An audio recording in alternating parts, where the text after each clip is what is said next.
வணக்கம் நண்பர்களே. இன்றைக்கி நம்ம பார்க்க போகிறது என்னென்னு பார்த்தீங்கன்னா, ஒரு 250 லிட்டர் ஆர்ஓ பிளான்ட்டுக்கான ப்ளம்பிங் லைன்ஸ் தான் இப்போ பார்க்க போகிறோம். இப்போது இந்த இதில் பார்த்தீங்க அப்படின்னா, ஃபஸ்ட்டு வந்து நம்ம ரா வாட்டரோட செக்ஷன் கொடுத்துருக்கோம். ரா வாட்டர் பம்ப் 250 லிட்டருக்கு நம்மளுக்கு வந்து மணிக்கு வந்து ஒரு 7 கேஜி ப்ரெஷரில் 500 லிட்டர் தள்ளக்கூடிய வாட்டர் இருந்தால் போதும். இப்போ வந்து பார்த்திங்கன்னா, அதில் வந்து நான் வந்து ஒவ்வொரு ஐட்டத்துக்கும் ஒரு நேம் வந்து கொடுத்துருக்கேன். இப்போ ஃபஸ்ட்டு வந்து பார்த்திங்கன்னா, நம்ம செக்ஷனில் வந்து ரா வாட்டர் டேங்க்கோ இல்லை மேலே ஏதோ ஸ்டோரேஜ் டேங்க் இருக்குது, அதுலேருந்து வர இன்புட் வாட்டர் இருக்குன்னா அதை வந்து இங்கே கனெக்ட் பண்ணுற வரைக்கும் கொடுத்துருவோம். கனெக்ட் பண்ணுற இடத்துல பார்த்திங்கன்னா, பம்போட செக்ஷனில் ஒரு யூனியன் எம்டியை போட்டிருப்போம். எம்டியை நல்லா டஃப்லான் போட்டு செர்லாக் போட்டு அடிச்சுட்டு அதுக்கு பக்கத்தில் ஒரு 3 இன்ச்சு கேப்பில் ஒரு யூனியன் கொடுத்துக்கலாம். யூனியன் கொடுத்துட்டு நம்ம பக்கத்தில் ஒரு டீ போட்டு அது ஒரு கேட் வால் போட்டு நிறுத்திக்கலாம். நாளைக்கு எதாவது கெமிக்கல் வாஷ் கொடுக்குற மாதிரி இருந்துச்சுன்னா செக்ஷனுக்காக.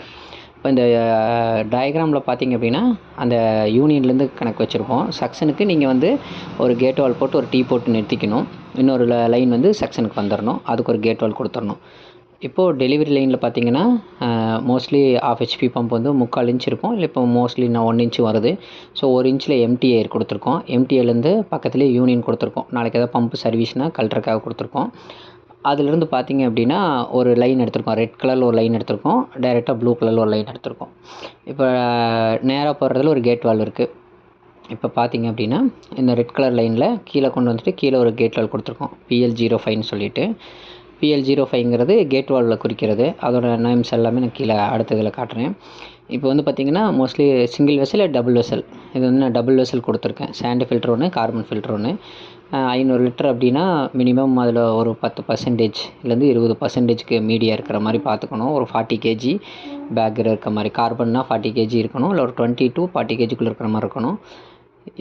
மீடியா அதே மாதிரி ஒரு 40 கேஜி இருக்க மாதிரி, ஒரு 4 பேக் இருக்க மாதிரி 40 K G bag media. Sand, carbon, pebbles அந்த மாதிரி இருக்கும். மீடியா ஃபில் பண்ணிக்கணும். ஃபஸ்ட்டு வந்து பார்த்திங்கன்னா சாண்டு ஃபில்ட்ரு. சாண்டு ஃபில்டரோட செக்ஷனு உள்ளே போய்ட்டு டெலிவரி எல்லாமே நீங்கள் வந்து 3/4 இன்ச் போடுவீங்கன்னு நினைக்கிறேன். 20 NB வால்வு போட்டால் 3/4 இன்ச்சு FTA போடுற மாதிரி இருக்கும். இல்லை நீங்கள் 25 NB வால்வு போட்டிங்க அப்படின்னா 1 இன்ச்சில் FTA போடுற மாதிரி இருக்கும். பம்ப் வந்து 3/4 இன்ச் இருந்துச்சுன்னா நீங்கள் 3/4 இன்ச்லேயே லைன் எடுத்துக்கலாம். மோஸ்ட்லி 3/4 இன்ச் தான் இருக்கும். 3/4 இன்ச்சில் தான் லைன் எடுப்போம். 3/4 இன்ச் லைனாகவே எடுத்துக்கலாம். இதுக்கு முன்னாடி மல்டிபோர்ட் வால்லையே ப்ரெஷர் கேஜுக்கான ஆப்ஷன் கொடுத்துருப்பாங்க. அப்படி இன்கேஸ் இல்லைன்னா ரா வாட்டரோட ப்ரெஷர் தெரியறதுக்காக நம்ம வந்து ஒரு ப்ரெஷர் சுவிட்சுக்காக கொடுத்துருக்கோம். அது 3/4 கரை பிராஸ் டீ கொடுத்துருக்கோம். மல்டிபோர்ட்டோட ஒரு அவுட்லெட்டு, அதுலேயும் ஒரு 3/4 கரை பிராஸ் டீ கொடுத்து ஒரு ப்ரெஷர் கேஜ் கொடுத்துருக்கோம். அது அவுட்புட்லேருந்து பார்த்திங்கன்னா, நம்ம வந்து மைக்ரான் ஃபில்ட்ரு 2 கொடுத்துருக்கோம். மைக்ரான் ஃபில்ட்ரு பார்த்திங்கன்னா maximum 3/4 inch 20 inch slim filter போட்டாலே ஓகே, இட்ஸ் எனஃப். இப்போ அதிலேருந்து பார்த்திங்கன்னா ஒவ்வொரு ஃபில்ட்ருக்கு இடையிலையும் நம்ம யூனியன் கொடுத்துருப்போம். ஏன் யூனியன் கொடுக்குறோம் அப்படின்னா, லீக்கேஜ் வரக்கான வாய்ப்பு இருக்குது. ஏன்னா அது மோஸ்ட்லி PP மெட்டீரியலாக இருக்கும். நீங்கள் பேஸ்ட்டு போட்டோ இல்லை டஃப்லான் போட்டு செர்லாக் போட்டோ அடித்தாலும் லீக் வரும். இன்கேஸ் நாளைக்கு ஏதாவது மாற்றுறீங்க அப்படின்னா யூனியனை கழட்டி எடுக்கிறது ஈஸியாக இருக்கும். கழட்டி எடுக்கிறதுக்கு அதுக்காக ஒவ்வொரு ஃபில்டர் கடையிலையும் 3 யூனியன் கொடுத்துருக்கோம். 2 ஃபில்டர் கடையில் ஒரு யூனியனு, அப்புறம் இன் அவுட்டில் ஒரு யூனியனு. அதுலேருந்து வந்து பார்த்திங்கன்னா அடுத்து வந்து டோசிங் பம்புக்காக ஒரு லைன் கொடுத்துருப்போம். PL04ன்னு சொல்லிவிட்டு டோசிங் பம்புக்காக ஒரு லைனு. அதுக்கப்புறம் பார்த்திங்கன்னா இன்னொரு டீ கொடுத்துருக்கோம். லோ ப்ரெஷர் சுவிட்சுக்காக கொடுத்துருக்கோம். ப்ரெஷர் தண்ணி வந்தால் ப்ரெஷர் காட்டுறக்கு அப்போ தான் யூனிட் ஆன் ஆகும். லோ ப்ரெஷர் சுவிட்சுக்காக ஒரு லைன் கொடுத்துருக்கோம். அதுக்கப்புறம் ப்ரெஷர் கேஜ், பம்போட இன்புட் ப்ரெஷரும் அவுட்புட் ப்ரெஷரும் பார்க்குறதுக்காக கொடுத்துருக்கோம். நம்ம வந்து பம்ப் யூஸ் பண்ணும்போது இன்கேஸ் ரிஜெக்ஷன் வாட்டர் வந்து அதிகமாக போகுது அப்படின்னா அந்த பைபாஸ் லைனை நம்ம ஓப்பனோ இல்லை ஆஃப் ஓப்பனோ வைக்கும்போது அந்த ரிஜெக்ஷன் வாட்டர் கொஞ்சம் கம்மியாகும். அதுக்காக நம்ம பைபாஸ் கொடுத்துருக்கோம். பைபாஸ்லேருந்து 2 பம்புக்கு இடையில் இன் அவுட்டில் 2லேயுமே யூனியன் கொடுத்துருக்கோம். பம்ப்பு 1 இன்ச் வரும். 1 இன்ச்சை போட்டு ரெடியூஸ் பண்ணிக்கிற மாதிரி இருக்கும். 1 இன்ச் எம்டியை போட்டு பைபாஸ் லைனுக்கு அப்புறம் ஹை ப்ரெஷர் சுவிட்சை கொடுத்துருக்கோம். பம்ப்லேருந்து வர ஹை ப்ரெஷர் சுவிட்ச் மெம்பரேன் ஏதாவது சோக் ஆச்சு அப்படின்னா ப்ரெஷர் ஜாஸ்தியாகும். ஒரு 14 கேஜிக்கு பக்கம் வரும். ஸோ நம்ம ஒரு 13 கேஜிக்கு மேலே 12 கேஜிக்கு மேலே கட் ஆஃப் ஆகிற மாதிரி ஹை ப்ரெஷர் சுவிட்சை செட் பண்ணிக்கணும். அதிலிருந்து பார்த்திங்கன்னா அடுத்து வர லைனில் கேட் வால் கொடுத்து அந்த கேட் வால் லைன் வந்து நம்ம ரா வாட்டர் பம்ப்லேருந்து கொடுக்குற ஒரு லைனோட ஆகும். இதுக்கு எதுக்குன்னு கேட்டிங்கன்னா கெமிக்கல் வாஷ்க்காக. இன்கேஸ் மெம்பரின் சோக் ஆகிடுச்சு கெமிக்கல் வாஷ் பண்ணணும் அப்படின்னா அந்த கெமிக்கல் வாஷ்க்காக நம்ம அந்த ரெட் கலரில் லைன் எடுத்திருக்கோம். அது ஒரு கேட் வால் போட்டு க்ளோஸ் பண்ணியிருக்கோம். வேணுன்னா செக்ஷன் கொடுத்து நம்ம எடுத்துக்கலாம். இது இன்னொன்று பார்த்திங்கன்னா மெம்பரின் லோடு பண்ணுறது கொடுத்துருக்கோம். மெம்பரின் லோடு பண்ணுறது பார்த்திங்கன்னா இந்த மெம்பரினோட ஓரிங் வந்து நம்மளுக்கு வந்து இன்புட் போகணும். ஸோ அதுக்காக இந்த ட்ராயிங்கில் வந்து பார்த்திங்கன்னா மெம்பரினோட ஓரிங் கொடுக்குற மாதிரி கொடுத்துருக்கோம். இதோட வாட்டர்லேருந்து அவுட்புட் போகும்.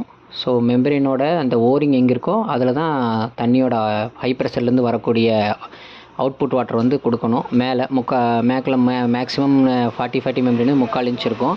1/2 இன்ச்சில் டெலிவரி இருக்கும். நல்ல தண்ணி இருக்கும். நம்ம இப்படியே நல்ல தண்ணி எடுத்திருக்கோம். ஃப்ளோ மீட்டர் லைன் எடுத்திருக்கோம்.